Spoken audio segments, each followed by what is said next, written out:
اعوذ باللہ من الشیطان الرجیم، بسم اللہ الرحمن الرحیم۔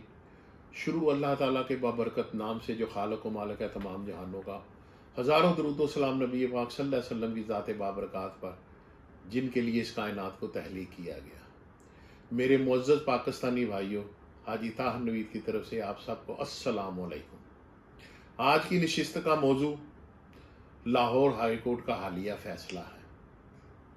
آج لاہور ہائی کورٹ نے پاکستان تحریک انصاف کی درخواستوں کو منظور کر لیا۔ جب یہ خبر عوام الناس تک اور میرے تک پہنچی تو عوام کا اور میرا یہ خیال تھا کہ حمزہ کی حکومت ختم ہو گئی، مگر جب فیصلہ تفصیل کے ساتھ آیا تو لاہور ہائی کورٹ نے لکھا کہ 25 نااہل اراکین کو نکال کر دوبارہ گنتی کی جائے اور اکثریت نہ ہونے کی بنیاد پر دوبارہ پولنگ کروائی جائے، اور جس کی اکثریت ہو اس کو وزارت اعلیٰ دے دی جائے۔ آج کے فیصلے میں یہ خیال رکھا گیا کہ حمزہ اور حمزہ کی حکومت کو کوئی تکلیف نہ ہو، مثلاً کہ حمزہ کی حکومت کو برقرار رکھا گیا۔ حالانکہ پاکستان تحریک انصاف کا موقف تھا ان درخواستوں میں کہ حمزہ کی حکومت غیر آئینی، غیر قانونی، دھونس دھاندلی، پارلیمانی روایات کو پامال کرتے ہوئے بدماشی کے ساتھ عوام پر مسلط کی گئی ہے۔ لاہور ہائی کورٹ نے نہ صرف حمزہ شہباز کی حکومت کو برقرار رکھا، بلکہ حمزہ شہباز نے جو فیصلے کیے تھے بحیثیت وزیر اعلیٰ ان کو بھی کالعدم قرار نہیں دیا۔ حالانکہ جتنے بھی فیصلے ہوئے اس کو کابینہ کی تائید حاصل نہیں تھی، کابینہ تھی ہی نہیں، یہ حمزہ شہباز کے ذاتی فیصلے تھے، مگر لاہور ہائی کورٹ نے ان کو بھی کالعدم قرار نہیں دیا۔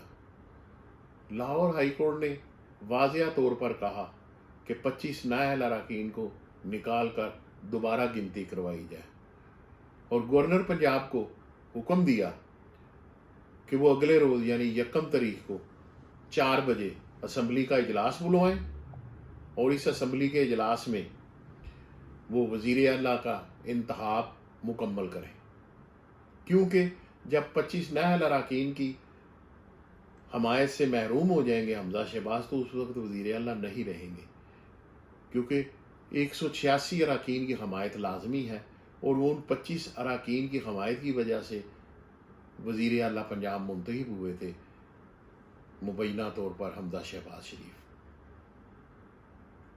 حمزہ شہباز اسی دن حمزہ شہباز کی حکومت اسی وقت ختم ہو گئی تھی جب ان 25 اراکین کو نااہل قرار دیا گیا تھا، مگر حمزہ شہباز کا مقدمہ چونکہ لاہور ہائی کورٹ میں درخواستیں تھی، اس وجہ سے وہ ڈیلے ہوتا رہا۔ اب جب 25 اراکین کی حمایت سے محروم ہو گئے حمزہ شہباز شریف تو وزیر اعلیٰ تو اسی وقت نہیں رہے۔ ہمارا یہ خیال تھا کہ جب یہ 25 اراکین نااہل جو ہیں کی حمایت سے محروم ہو جائیں گے حمزہ صاحب، تو جناب عثمان بزدار انٹرم پیریڈ کے لیے عبوری مدت کے لیے وزیر اعلیٰ ہوں گے، 5 7 8 دنوں کی جو مدت ہے، اور اس مدت میں دوبارہ وزیر اعلیٰ کا انتخاب ہوگا، جس کے پاس اکثریت ہوگی وزیر اعلیٰ بن جائے گا۔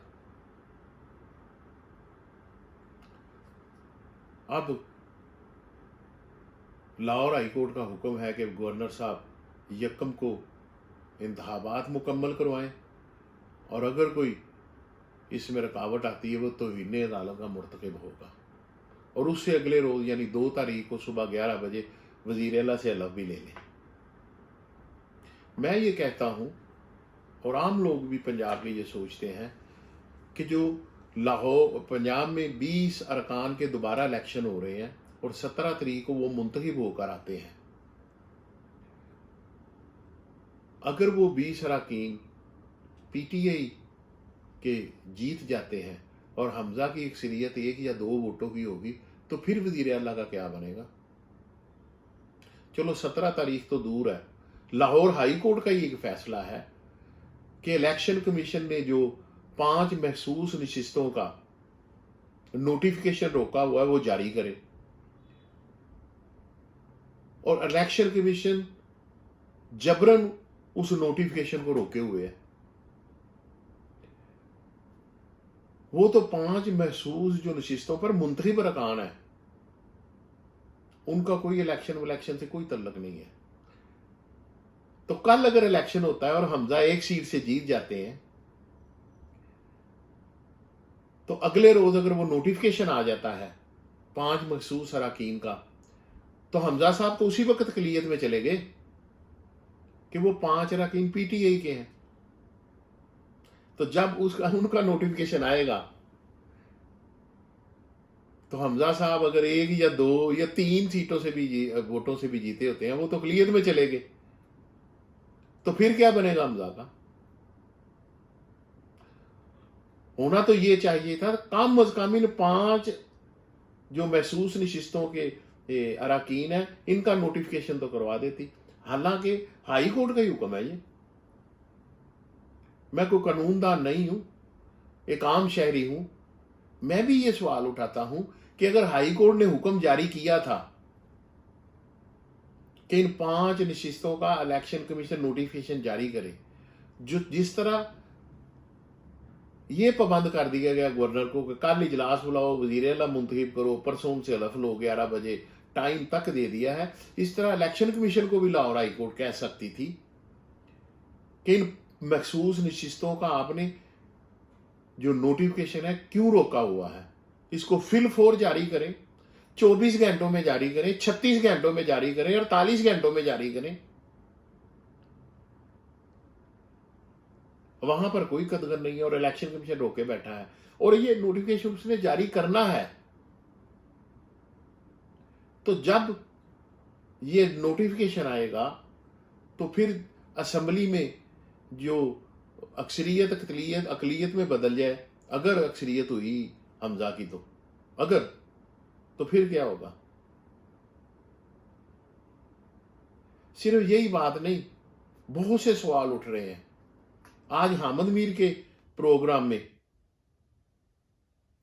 عطا عارر نے کہا ہے کہ ہمارے 177 ارکان ہم نے محفوظ جگہ پہ رکھے ہوئے ہیں۔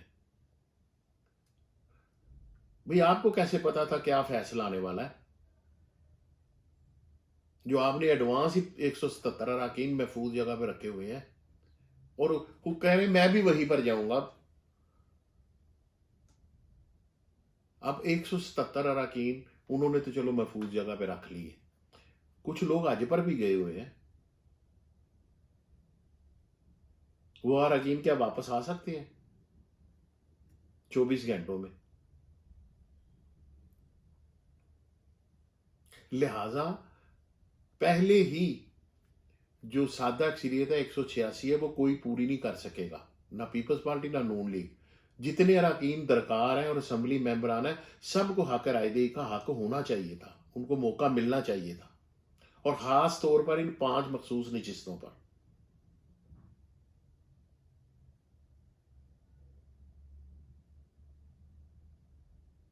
پہلے بھی عدلیہ پہ انگلیاں اٹھتی رہی ہیں، وہ جسٹس قیوم پر، وہ جسٹس سجاد علی شاہ کیس حملہ، وہ سپریم کورٹ حملہ کیس، بریف کیس کی سیاست، یہ وہ۔ اب پھر وہی اگر عدالتی فیصلوں پر لوگ انگلیاں اٹھائیں یا تبصرے کریں منفی، تو اچھی بات نہیں ہے۔ میں یہ سمجھتا ہوں کہ آج بھی پاکستانی عوام اور مجھے پاکستانی عدلیہ پر فخر ہے، اور یہاں سے اچھے فیصلے اور انصاف پر مبنی فیصلے آتے ہیں۔ مگر ماضی میں سوالات بھی اٹھتے رہے ہیں اور وہ حقیقت پر مبنی تھے۔ جسٹس قیوم کے ساتھ جو گفتگو ہے وہ سب نے سنی ہے، آڈیو ٹیپ جو ہے۔ کیا اس کا محرک کو سزا ہوئی؟ نااہل ہوا؟ کیا وہ سیاست کے قابل ہے؟ وہ قومی مجرم ہے اور وزیر اعظم ہے آج۔